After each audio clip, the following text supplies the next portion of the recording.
In the dark corners of history, where the most heinous crimes lie hidden, we've grown accustomed to imagining the killer with a man's face, brute force, cold cruelty, all qualities that have become associated in our minds with men.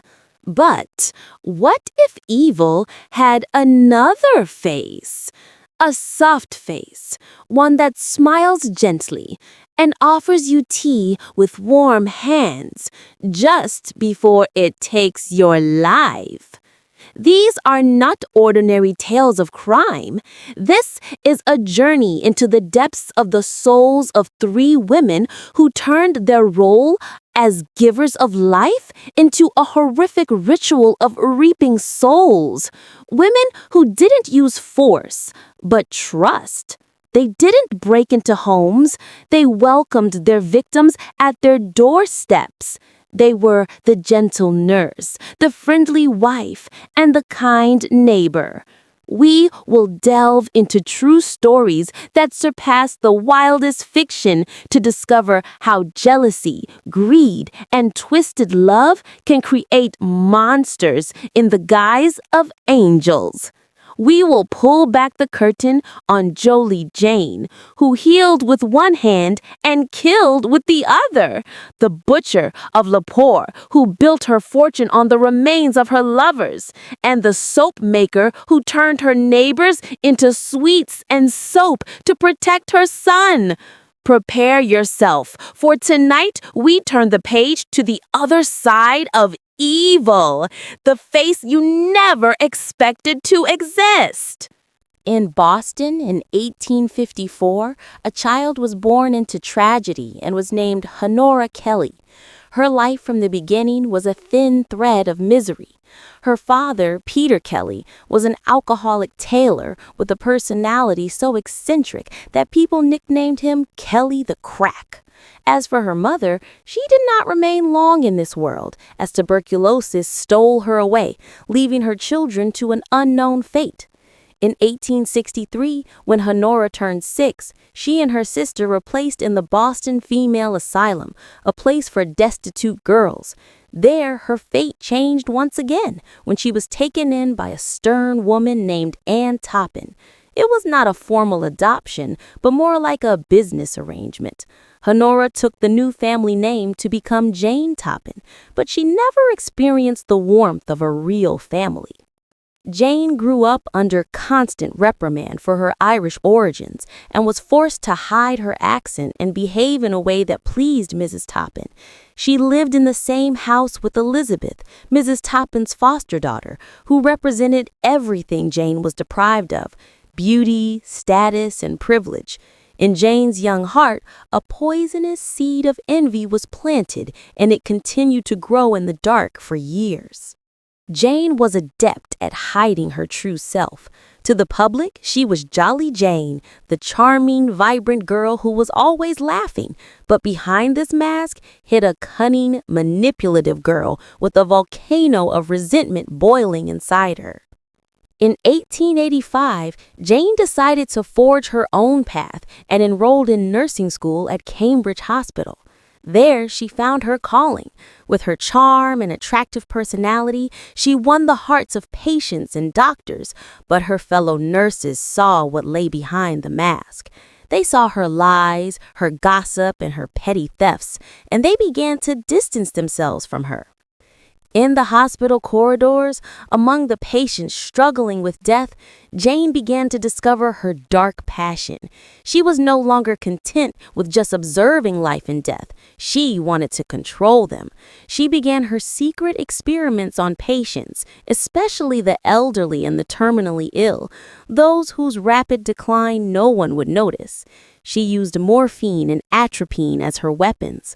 Morphine would plunge her victims into a quiet, deep sleep, while atropine would cast them into a spiral of hallucinations and agitation.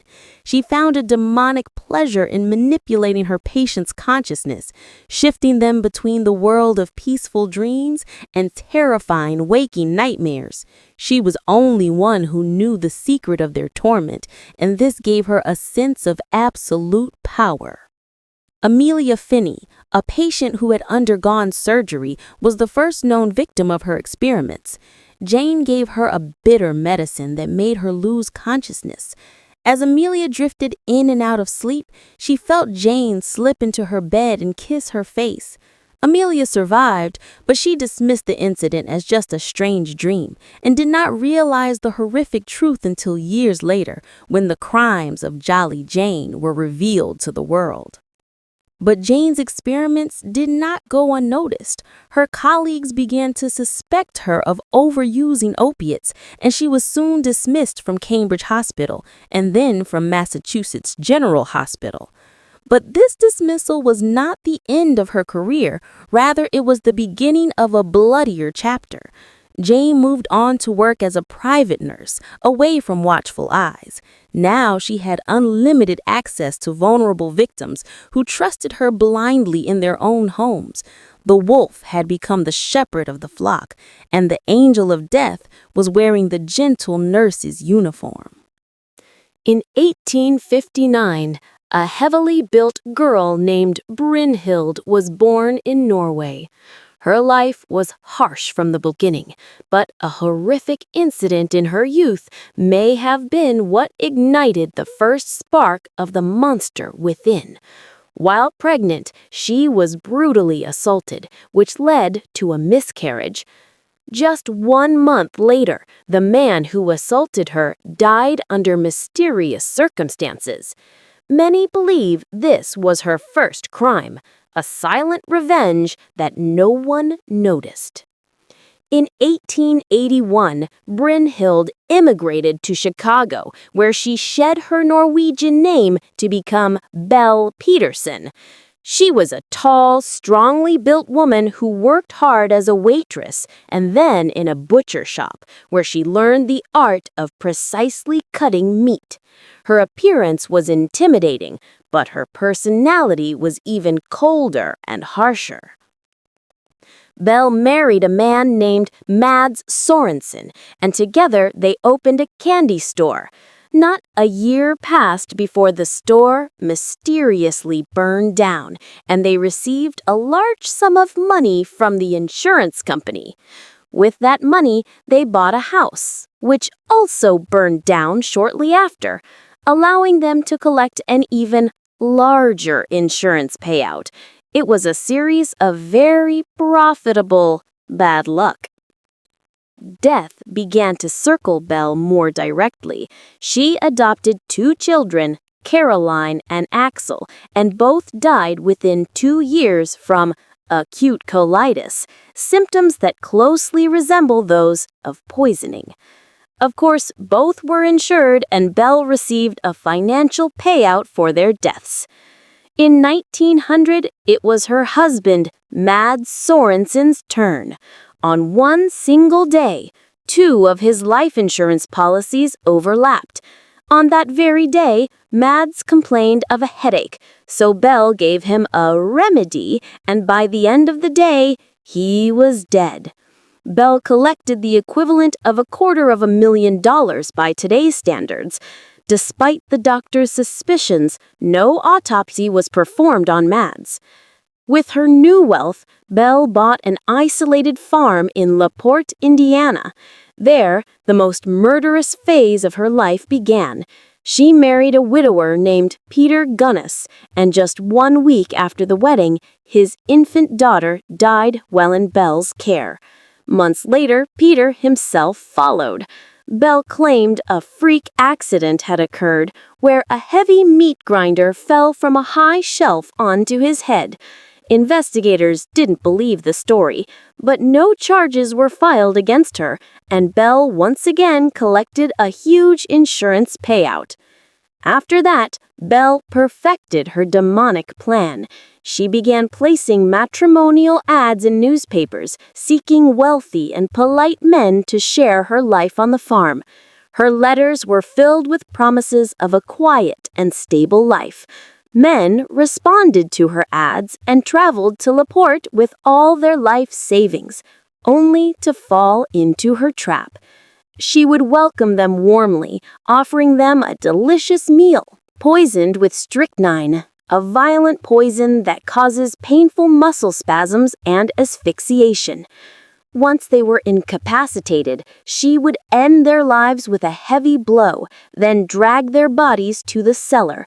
There she would use the skills she learned at the butcher shop to dismember them, then bury their remains in the hog pen. One of these victims was Andrew Helgelien, who traveled to meet her with his entire fortune. But his worried brother, Osley, did not believe the story of his sudden disappearance. Osley traveled to La Porte and began asking questions, making Belle feel the net was closing in on her.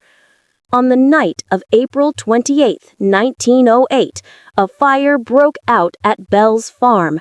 When the fire was extinguished, authorities found the bodies of her 3 children and the corpse of a headless woman whom everyone assumed to be Belle. But the body was much shorter and thinner than Belle, who was known for her strength and large build. The investigation began, and a farmhand testified that Belle had ordered him to dig large pits around the farm. When the authorities started digging, the horrors were uncovered. They found the remains of at least 11 bodies, dismembered and buried in shallow graves. Did Belle die in the fire, or did she kill another woman and decapitate her to mislead the authorities and escape with the fortune she collected from her victims? The head of the corpse was never found, and later DNA testing was unable to determine its identity. The Butcher of La Porte remained a mystery, the specter of a woman who vanished in a cloud of smoke, leaving behind a murder farm and a terrifying question: where did the monster go? In the Italian village of Montella, Leonarda Cianciulli was born in 1894 into a life she was not wanted in. Leonarda claimed that her mother was forced to marry her father and had become pregnant with her reluctantly, and for that reason had placed a curse on her since birth. She lived a miserable and troubled childhood, even attempting suicide twice in her youth. Her life was a series of tragedies and superstitions. One day, she visited a Romany fortune teller who read her palm and gave her an ominous prophecy. In your right hand, I see a prison. In your left, a criminal asylum. But it was another prophecy that dug deep into her soul. Another fortune teller told her she would have children, but they would all die. The prophecy began to come true in a terrifying way. Leonarda became pregnant 17 times, but 3 were miscarriages and 10 died at a young age. Only 4 were left. She became obsessed with protecting them, especially her eldest and favorite son, Giuseppe. Her love for him was pathological, intertwined with her constant fear that the hand of fate would snatch him away. In 1939, the drums of World War II began to beat, and it was announced that Giuseppe would be drafted into the Italian army. Leonarda's world collapsed. A single, insane idea took hold of her. To protect her son from death on the battlefield, she must offer human sacrifices to fate. Other souls had to die so that he could live. Her eyes fell on 3 lonely, middle-aged women from her neighborhood. They trusted her and sought her advice. The first victim was Faustina Seti, a 73-year-old spinster. Leonarda convinced her that she had found her a wealthy husband in another country and asked her to sell all her belongings and bring the money to her to secretly arrange the marriage. On the fateful day, Faustina visited Leonarda to say goodbye, and Leonarda offered her a glass of drugged wine. When she lost consciousness, Leonarda struck her with an axe until she was dead. Here, the crime turned into a horrific ritual. Leonarda dragged the body and cut it into 9 parts. She collected the blood in a basin, then dissolved the body parts in a large pot with 7 kilograms of caustic soda until they turned into a thick, dark mush that she poured into a septic tank. As for the blood, she dried it in the oven, ground it, and mixed it with flour, sugar, chocolate, milk, and eggs to make crunchy tea cakes, which she served to her neighbors and even fed it to her son Giuseppe himself.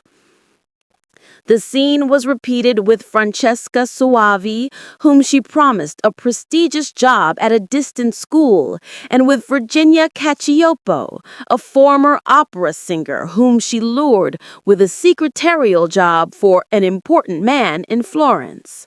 The same method: drugged wine, an axe, and the dismemberment of the bodies. But with the third victim, Virginia, Leonarda added an even more hideous touch, as she later recounted in her memoirs. Her flesh was white and fat. When it melted, I added a bottle of cologne, and after a long boil, I made some most acceptable creamy soap. I gave bars to neighbors and acquaintances. The cakes, too, were better. That woman was really sweet. But Virginia's sudden disappearance aroused the suspicion of her sister-in-law, who reported to the police that she had seen her enter Leonarda's house, but not leave. When the police searched the house, they found the murder tools.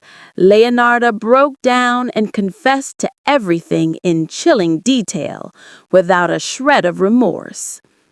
She justified her actions as necessary sacrifices to protect the life of her precious son. In court, all of Italy was shocked. She was sentenced to 30 years in prison and 3 years in a criminal asylum, fulfilling the Romany fortune teller's prophecy to the letter. Leonarda died in the asylum in 1970, leaving behind one of the most horrifying stories of how a mother's love, when twisted and driven by madness, can become a tool for creating nightmares.